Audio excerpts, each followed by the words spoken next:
Bihari. Good for me. Jaya Radha Madhava Punjabi Hari.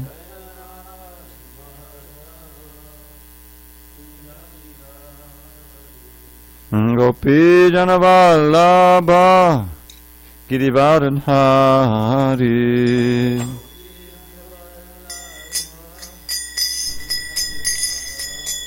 Jai Gopi Janavallabha Girivardhan Hari.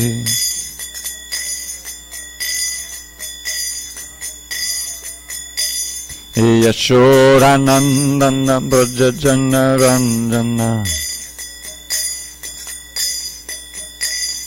Yashodanandana Brajajana Ranjana Yamuna Tira Vanachari Yamuna Tira Vanachari Jaya Radha Madhava Punjabi Hari.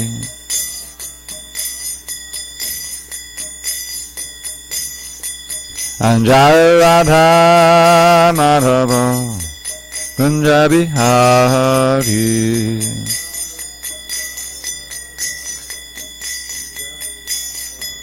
Jaya Radha Madhava Punjabi Hari.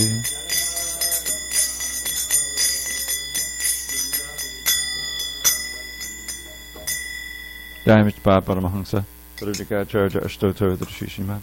His Divine Grace Shalai Sri Bhakti Vedanta Swami Prabhupada Ki Jai. ISKCON BBD Founder Acharya Srila Prabhupada Ki Jai. Jai Om Vishnupad Paramahamsa Parudikacharya Ashtotar Srimad. His Divine Grace Srila Bhakti Siddhanta Saraswati Thakur Ki Jai. Ananta Koti Vaishnavinda Ki Jai. Namacharya Srila Haridas Thakur Ki Jai. Sri Upadeshamrita Ki Jai. Samaveda Bhaktivinoda Ki Jai. All glories to the assembled devotees. All glories to the assembled devotees. All glories to the assembled devotees. All glory to Sri Guru and Gauranga.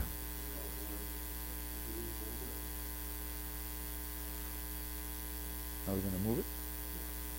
Okay.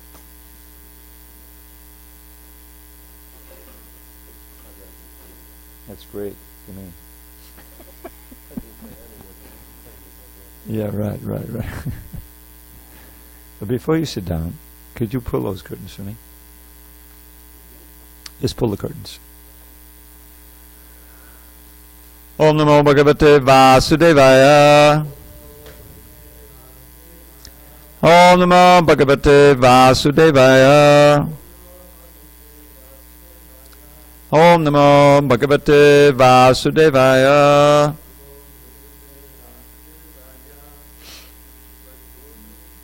Just a little, well, if you can, you got to put something in there, though. Oh, yeah, that's, well, that, oh, okay, good. All right, let's stop that one. Start again. On this 10th day of September 2018 in SanDiego, we're reading from the Upadeshamrita by Srila Rupa Goswami, presented by Srila Prabhupada as the Nectar of Instruction, and we are on verse number 3. Utsaha nishtayadharyat tat karma pravartanat sangatyagat sato vritte shadbhir bhakti prasidhyati. Prasidhyati. All right, look, there's some noise out there. Maybe it's not out there. Yeah, see if maybe it's quieter out in the back. We can get a little air that way.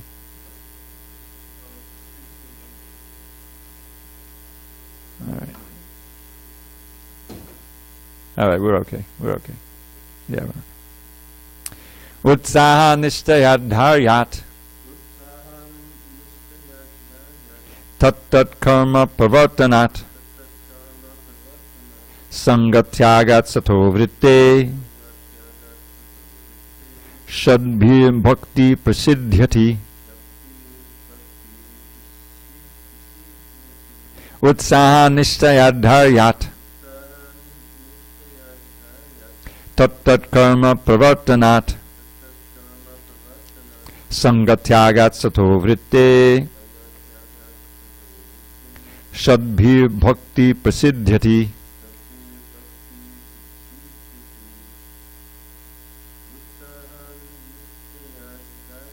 Utsaha nishtayat dharyat tat karma pravartanat sangatyagat sato vritte shadbhir bhakti prasidhyati. Utsahat, by enthusiasm.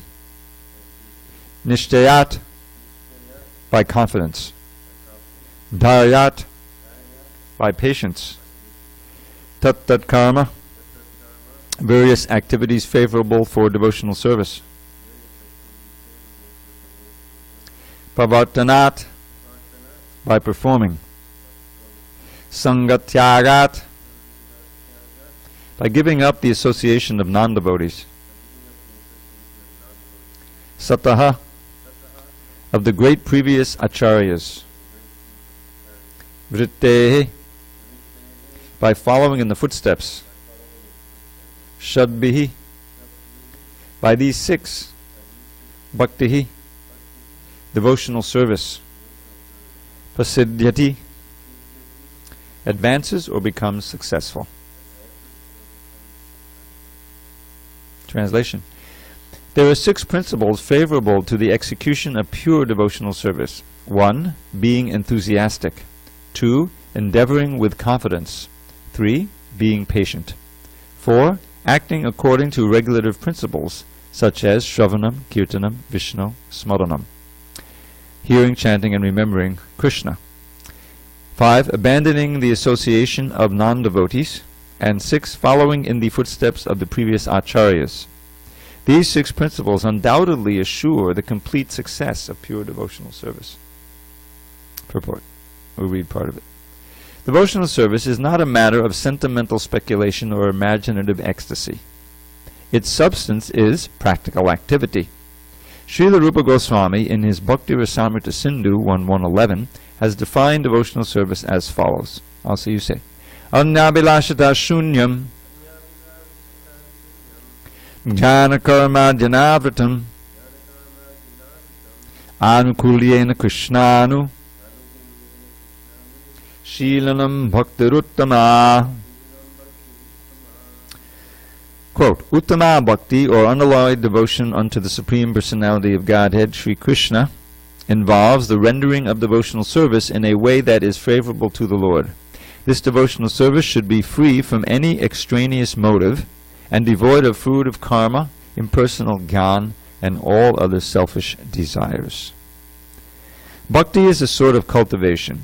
As soon as we say cultivation, we must refer to activity. Cultivation of spirituality does not mean sitting down idly for meditation, as some pseudo-yogis teach.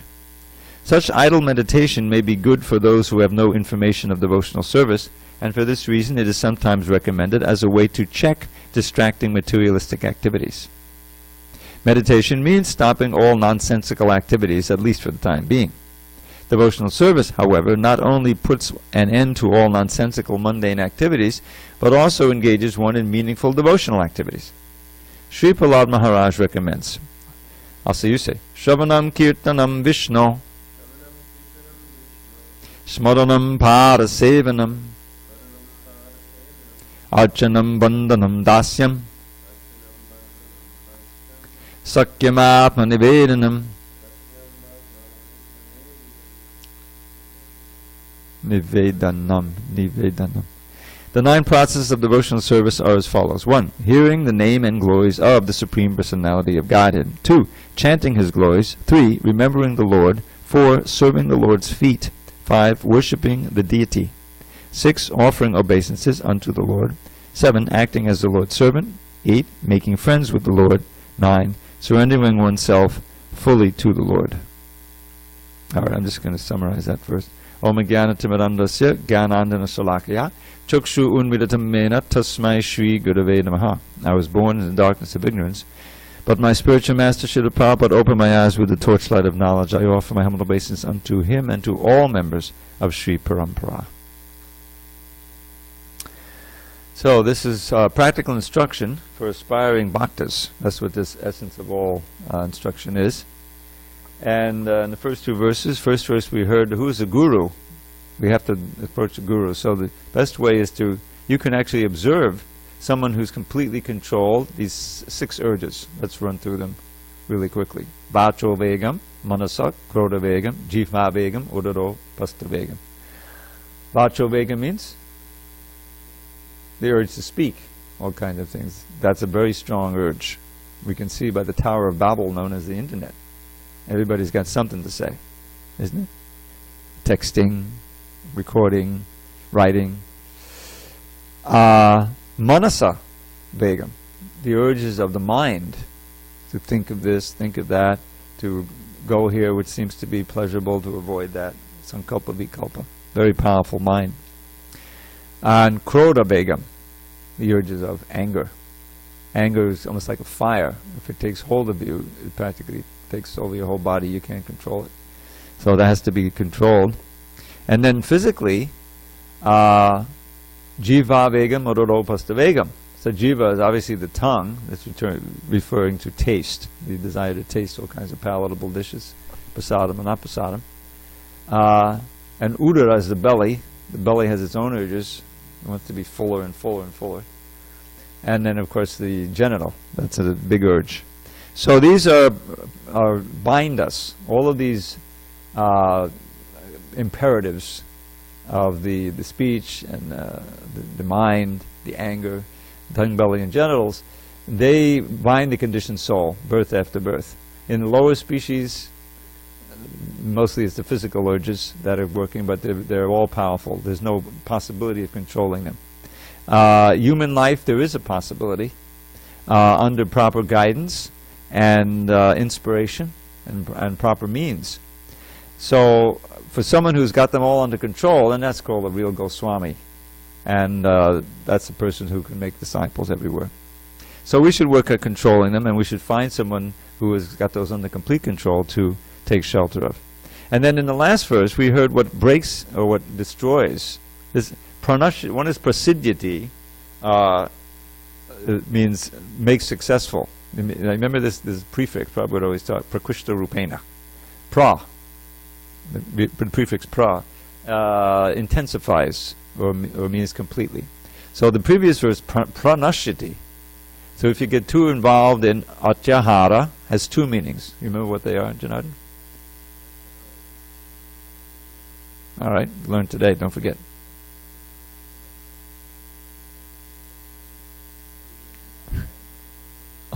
Overeating and over collecting. Gotta eat. Eating is not ajahara, but yeah, ati ahara. Ati is another prefix, means too much. So too much eating, it's a constant battle, especially in brahmachari, because Prabhupada knew very well, and he once said this, well, you give up so much, the 4 regs, you're really trying to practice the 4 regs, you're actually practicing them. Well, the outlet is prasadam, and you tend to eat too much, especially at first.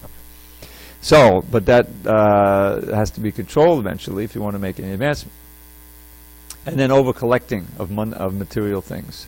This is the advantage of brahmachari life. You live as simple as possible with just what you need. You know how liberating it is, the wardrobe, and the hair. I looked into Guru Das's book. I forget what he called it, his memoirs of Prabhupada. And I was reading about their first shave up when he and Tamal Krishnamurti or somebody shaved up, not with Tamal but somebody else, Shamasunda, and how liberating it was, because the hair is a big thing, attraction, suddenly you're clean, So, over collecting, overeating, priyasas. Priyasa means endeavoring just endeavoring for material things, even if you don't get them, that in itself is a big distraction from devotional service. It means that you haven't given up your aspiration to enjoy materially. Of course, nonsense talking nonsense and hearing nonsense is a big distraction, a huge destruction. This verse you may have heard me chant: who goes to Vaikuntha and who doesn't go. This is in 15th chapter, third canto. I think Brahma is speaking. Yan na vajan agabador vachanano bhara chinvandiyenya vishaya kukatama tigdi yastu shada hatabagarna badata saras tang tang chapanta shadanesha tamangsohanda. They don't go who get absorbed in topics other than those dealing with agabidhar, he who destroys all sin. Agabidho. Vachana means his activities, actually. Anya vishaya. Vishaya means objects of the senses or subject matter. Subject matter of a book or speaking. Kukata matigni. This bad talking, bad sound vibration destroys your intelligence. Matigni. And those topics themselves, yastu shuta, hearing them, takes away all the good fortune of a human being. And atasaras destroys his very interest in the essence of life. And tang tang chapanti, those topics themselves throw you down, chapanti, ashadaneshu, where you have no shelter, into darkness, tamaksu. And the last verse is hanta, alas, how it is. So the sound vibration is our deliverance, and the sound vibration is our damnation. So this prajalpa has to be cut out. Niyamagraha, that also expands into two. Niyama agraha, niyama agraha. So niyama agraha, I believe, is just not following the rules and regulations strictly. And niyama agraha is following them in name only, but really not having as one's aspiration advancement in devotional service, just as a matter of show, or a matter of and inattention is also there. So both have to be avoided.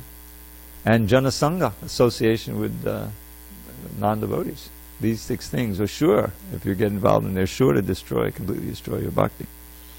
So now we have the positive side, and Prabhupada described the enthusiasm, confidence, and patience.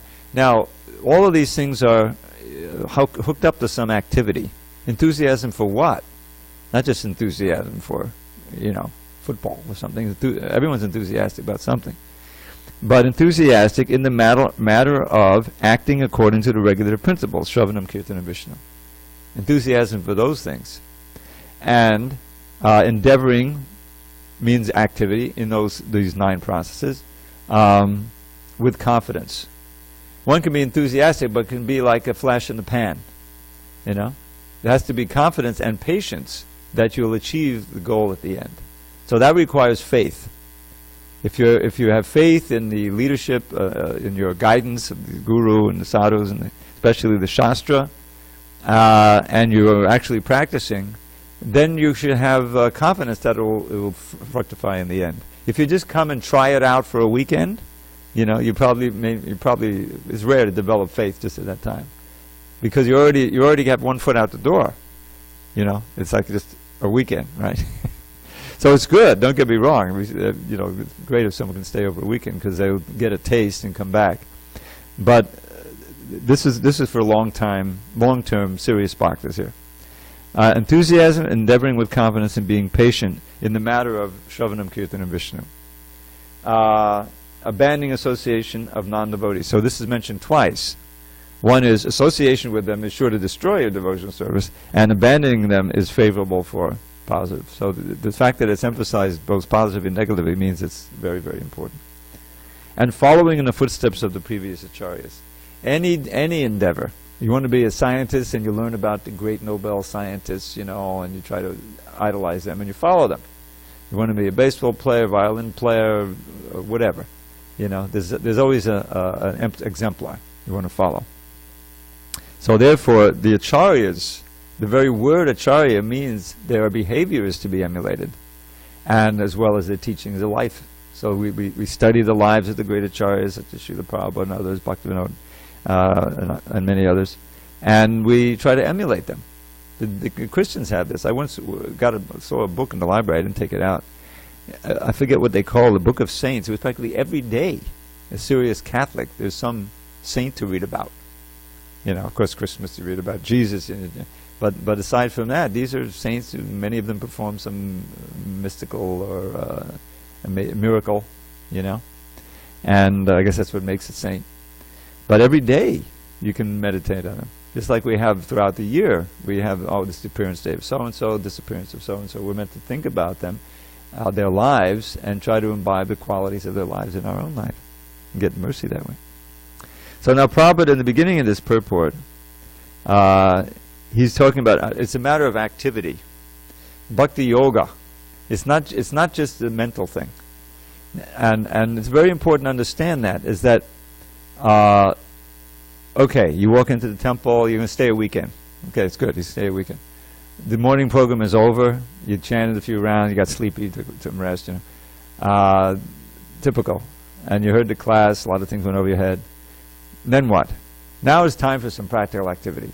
Okay, Bhakti James, you're going to sweep the temple this morning, or wash the pots, or do something.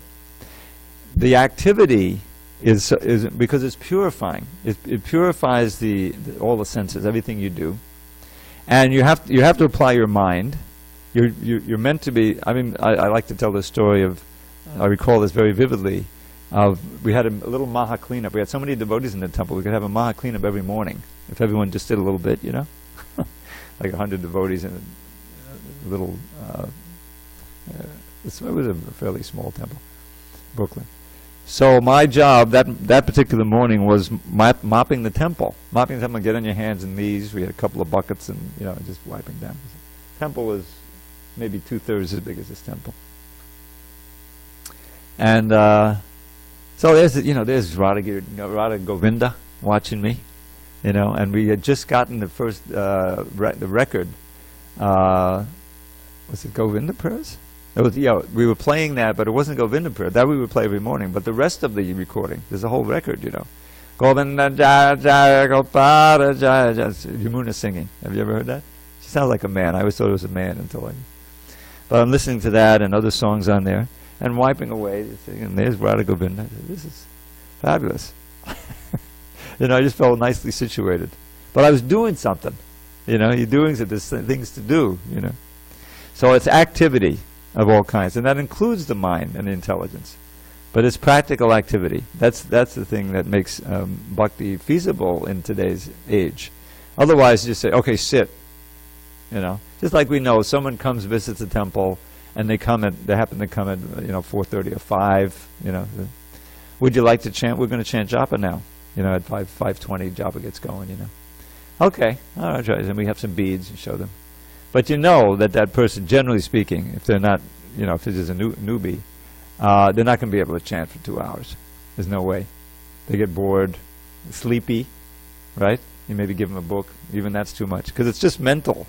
You know, it's very intense. It's essential, but it's not something really what beginners can do for a long time. So, but that's okay. You know, there's so many other things to do. And that's why Kirtan, Sankirtan, is really the Yuga Dharma. Although Krishna says, of sacrifices I am japa. That was he speaking at the end of Dwapara Yuga. When he came as Lord Chaitanya, the sacrifice at Jagya is Sankirtan Jagya, more for this age. Not that we don't do japa, but the most important is the Sankirtan Jagya. Because it involves everything. You know? You can't fall asleep, you know. You've got to be really determined to fall asleep on how you're not. And then, there's singing and there's dancing and there's musical instruments. Remember I mentioned this Taurya, Trikena? These three things, singing, dancing, musical instruments, can be a huge force for Maya. Right? All these bands and everything, it's huge, even the orchestras. But if you employ those in glorifying Krishna, you quickly become advanced. Your whole body's involved, the attraction of the music, the rhythm itself, All that has to be purified. The whole body, the hands and it.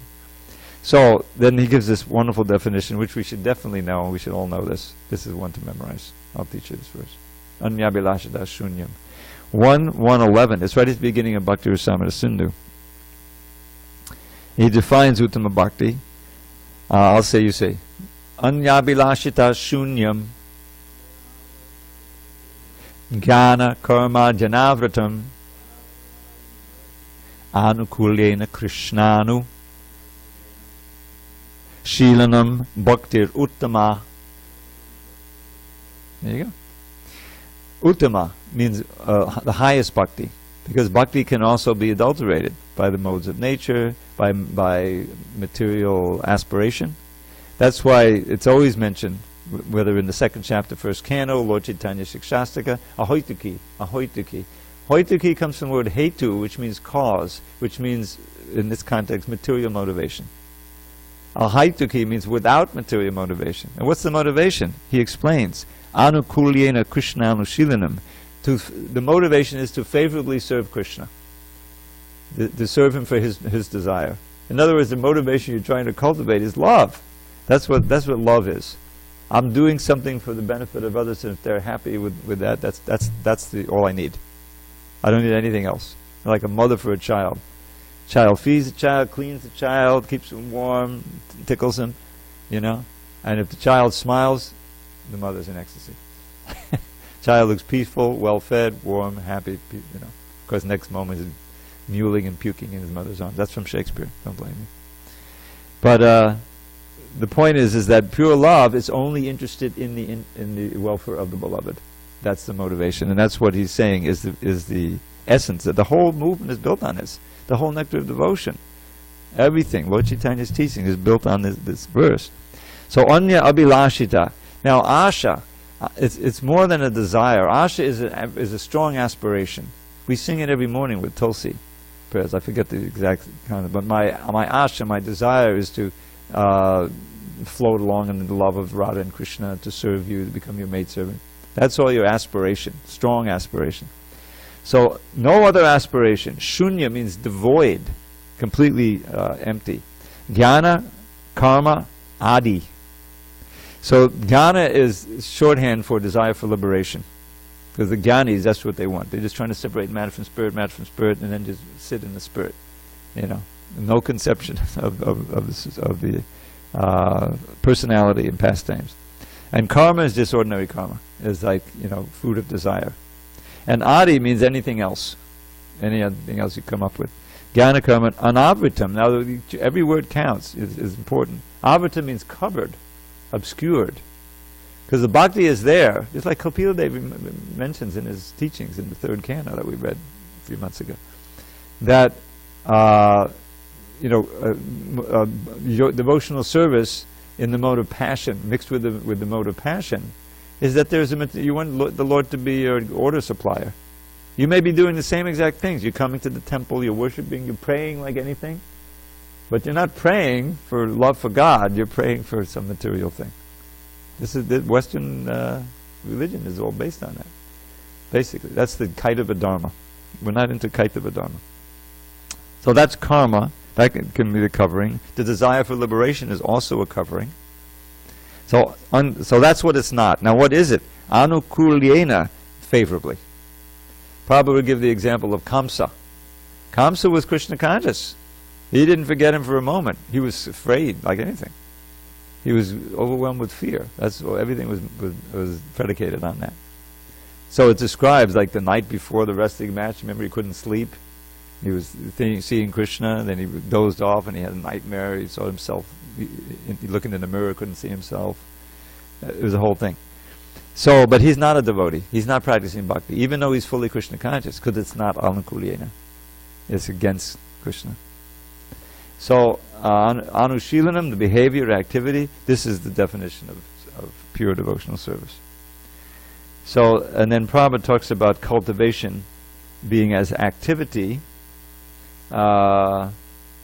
Meditation means stopping all nonsensical activity, at least for time being. So devotional service includes meditation. We're meant to be fully absorbed. One of the tricks of Maya is that, how many times have we heard Hare Krishna, Krishna Krishna, Hare Ram, Ram Hare, all those rounds. What is it, like 28,000 names every morning, just in the 16 rounds. And then there's the kirtan. Days come into weeks and months and years. So we've heard that name again. So the material tinge in the mind, which is still there, is telling you, hey, I've heard it. Think about something else. Let it go on in the background. you know. But that's not what the absorption is. You want to drink in that name and meditate on the very sound as your very life, you know, force, to feel it that way. So that's where the meditation comes in. Most obviously in japa, and even more obviously in, you know, the Gayatri mantra. But the whole idea is to have the mind absorbed at every moment in thinking of Krishna, one way or another. That's full meditation. And Krishna teaches that at the beginning of 7th chapter. He teaches how we can move into that.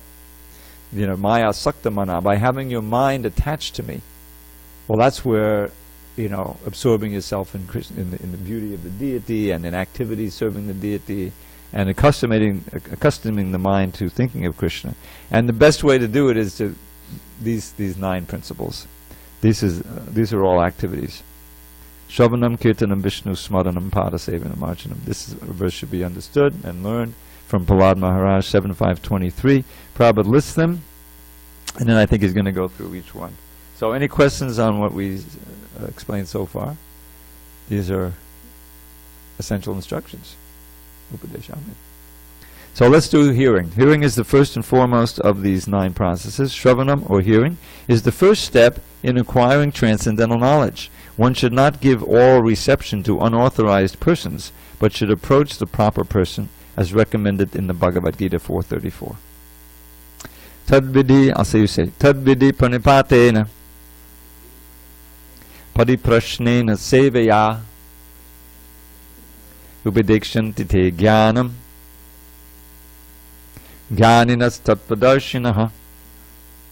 Can you read along with that thing, or you have to go? Huh? Oh, you didn't have the time. Okay. Just try to learn the truth by approaching a spiritual master. Inquire from him submissively and render service unto him. The self-realized soul can impart knowledge unto you because he has seen the truth.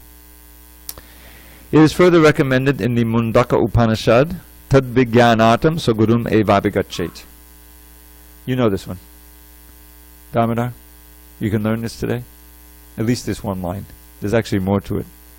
So, which Prabhupada defines as, is from Mundaka Upanishad.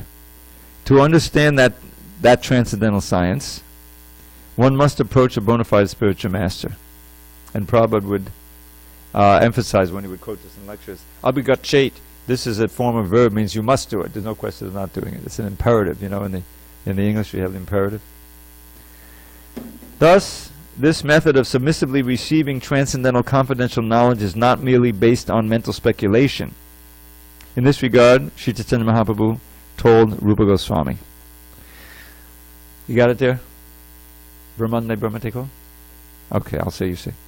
Brahmande Brahmate Kon Bhagyavan Jeev. Actually, I'm sorry, it's Brahmanda. Brahmanda Brahmate Kon Bhagyavan Jeev. Guru Krishna Pasare Pai Bhakti Lata Bij. Another one to know.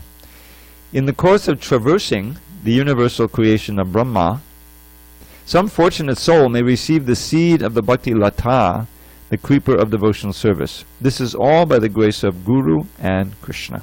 Madhya Lila 19.151. The material world is a place of confinement for the living entities who are by nature anandamaya, pleasure-seeking. They actually want to be free from the confinement of this world of conditional happiness. But not knowing the process of liberation, they are bound to transmigrate from one species of life to another, and from one planet to another. In this way, the living entities are wandering throughout the material universe. When by good fortune one comes in contact with a pure devotee and hears from him patiently, one begins to follow the path of devotional service. Such an opportunity is offered to a person who is sincere. The International Society for Krishna Consciousness is giving such a chance to humanity at large. If by fortune one takes advantage of this opportunity to engage in devotional service, the path of liberation immediately opens. One should accept this opportunity to return home back to Godhead very enthusiastically. Without enthusiasm, one cannot be successful. Even in the material world, one has to be very enthusiastic in his particular field of activity in order to become successful. A student, businessman, artist, or anyone else who wants success in his line must be enthusiastic. Similarly, one has to be very enthusiastic in devotional service. Enthusiasm means action, but action for whom? The answer is that one should always act for Krishna. Krishnate akila cheshta. Bhakti Rasamrita Sindhu. Which means, Krishna arte, for the sake of Krishna. Akila cheshta. This should be akila, not akila. I think there's a mistake. Akila means all one's activities should be done for Krishna. So enthusiasm, if you think about enthusiasm for a minute. A kid grows up and he looks to his parents and his older brother and his mother, at first for guidance, and his friends in school and so forth. So what happens? I remember my father, he took me to the baseball game. We were Dodgers fans, Brooklyn Dodgers when they were still in Brooklyn back in the 50s. And it was a big deal. He had been a Dodgers fan all his life. He had grown up in New York, like that. So I was just a little kid, But of course I knew the Dodgers a little from baseball cards and from TV and whatever, So you get into the stadium and there's all these people cheering, And so I start cheering, and before you know it, I'm feeling enthusiastic about the Dodgers. And they're, oh look, there's that little figure, that's my idol, Duke Snyder. And there's Gil Hodges and Roy Campanella, I still remember the names. So where is all this enthusiasm coming from? First of all, important thing is catching. Enthusiasm is catching. Prabhupada's greatest gift really was himself. If Prabhupada hadn't been there, if he had just sent the books got over somehow, he really can't do anything. It was great Bhaktivinoda Thakur sent that pamphlet to Montreal, to McGill University in Montreal in 1896. But aside from a few, students taking it out and reading it with curiosity, there really was no hope of making any devotees, but it was a good first step. But Prabhupada's actually coming, and then, the kirtans and his lectures. I love to listen to those lectures from 1966, Prabhupada's on fire, you know the history for like almost a year or 8-9 months. He hadn't really made much headway. And wherever he was preaching is usually somebody else's place, Dr. Mishra, or like that. And even up in the Bowery, it was mostly musicians coming. They weren't so many really serious students. But when he got his own place, and off of the Bowery, which has its own mode of ignorance, he's like free, and he's just wailing. Sometimes his voice cracks with the enthusiasm, And can you imagine being in a lecture like that? Naturally, that's going to affect you. He's a pure devotee, and finally liberated from all of the trouble, and he just naturally, some people, those who are a little bit sensitive and searching, were affected, meaning that they became enthusiastic to understand and to do the process of chanting, and chanting with enthusiasm. That's such an important key. You ever hear Madhava? Everyone knows Madhava, the Kirtaniya, right? So every so often I'll say, a little louder. I don't say even something a little louder from the heart, right? So that's what it takes. Even if you're not, prema bhakti yet, if you chant loudly and try to be enthusiastic, you'll become enthusiastic. Krishna will reciprocate from within the heart. So enthusiasm has to be there. Now you can imagine it's expanded when you're on the street doing Harinam or distributing books. If you're not enthusiastic, it's sure nobody else is going to be. So that's the time when you really, even if you're not, to look enthusiastic, and suddenly you find, oh, I'm feeling a little bit of bliss here. Krishna's. So that's to carry you forward. Enthusiasm. But you can't be just a flash in the pan. You have to have patience, and you have to have confidence. You can't have enthusiasm and patience for long unless you're confident that at the end is the actual goal and the fruit. And the thing about Hare Krishna movement and Bhakti Yoga as taught by Chaitanya Mahaprabhu, you don't have to wait very long for some reciprocation. If you get absorbed in a kirtan, I heard, who was it? Malati was explaining in some context. I think it was Dandavats, I forget where I read it. But she was talking about the early kirtans. You know, ones where Prabhupada didn't even have a madanga, because she was in the West Coast, but she heard about it from Yamuna, because Yamuna had spent time in New York, I guess. But there was not even madanga. It was just Prabhupada and the drum and his own bhakti, Tompkins Square Park. But what they did have, if you get into it, it's just the mantra. The mantra basically, and Prabhupada and this beat. And after some time, see, this is the thing that we don't have so much anymore. Long kirtans, where the mind finally gives up. Go here, that it finally surrenders to the holy name. And you're just actually hearing with great concentration, you're absorbed. And that really transports you to another platform, to be absorbed. So that's what all of this enthusiasm and patience and confidence in the matter of tat karma pravartana, hearing, chanting, remembering, and all the activities we're supposed to do. We're supposed to be enthusiastic for everything, whether it's kirtan or cleaning this, what we used to call the stool room. If you're enthusiastic for all that, then Krishna really reciprocates. Okay, we're kind of at the end point now. So we'll begin there not next Monday. Yeah, next Monday. We kind of missed it because last Monday was Janmashtami, so we missed. But we'll continue next Monday. But sadly, the day after that, I leave for a month. So we'll have to. Hare Krishna. But no loss, diminution. All glories to Srila Prabhupada.